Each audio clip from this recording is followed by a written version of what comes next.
Surat collector કચેરીમાં વેડ ડભોલીના રહીશોનો મોરચો સામે આવ્યો। વર્ષો જૂના મકાન પર રિઝર્વેશન મૂકી દેવાતા વિરોધના વંટોળ ઉઠ્યા છે। કતારગામના રહીશોમાં પણ ભારે આક્રોશ છે।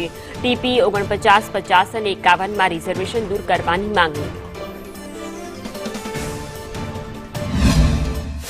સુરતના વેડ કતારગામ વિસ્તારના રહીશોનો ફરીથી સુરત કલેક્ટર કચેરી ખાતે મોરચો આવ્યો છે। જે ટીપી સ્કીમ પાડવામાં આવી છે, રિઝર્વેશન મૂકવામાં આવ્યો છે, તે ખોટી રીતના રિઝર્વેશન મૂકવાનો આરોપ લગાવવામાં આવ્યો છે અને કલેક્ટરને રજૂઆત કરવામાં આવી છે। જોઈ શકાય છે કે ટીપી 4950 51 કતારગામ સુરતના મધ્યમ વર્ગના લોકો છે તેને રિઝર્વેશનમાંથી મુક્તિ આપવામાં આવે તે હેતુથી કલેક્ટર કચેરી આવ્યા છે।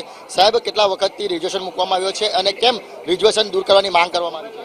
2004માં રિઝર્વેશન હતું નહીં, તો 2022માં રિઝર્વેશન મૂકવામાં આવ્યું છે, તો એ રિઝર્વેશન દૂર કરે।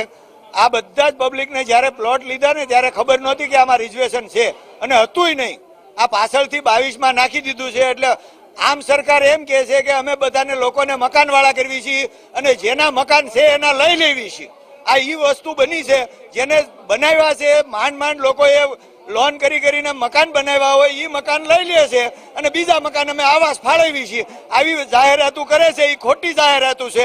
હકીકતમાં છે એ તો રહેવા દો। અમે ડભોલી વિસ્તારમાં રહીએ છીએ અને અમારા મકાનને એ લોકોએ રિઝર્વેશનમાં મૂકી દીધું છે, તો અમારે હવે કઈ રીતે આગળ વધવું એ માટે અમે અમારી રિઝર્વેશન હટાવો, અમને રહેવા દો શાંતિથી। ઘણી બધી તકલીફો પડી રહી છે, કેમ કે 2022માં રિઝર્વેશન હતું ને અત્યારે શા માટે? હવે રિઝર્વેશન હટાવો, રિઝર્વેશન નહીં હટે તો અમે અહીંયા આવીને આત્મહત્યા કરશું।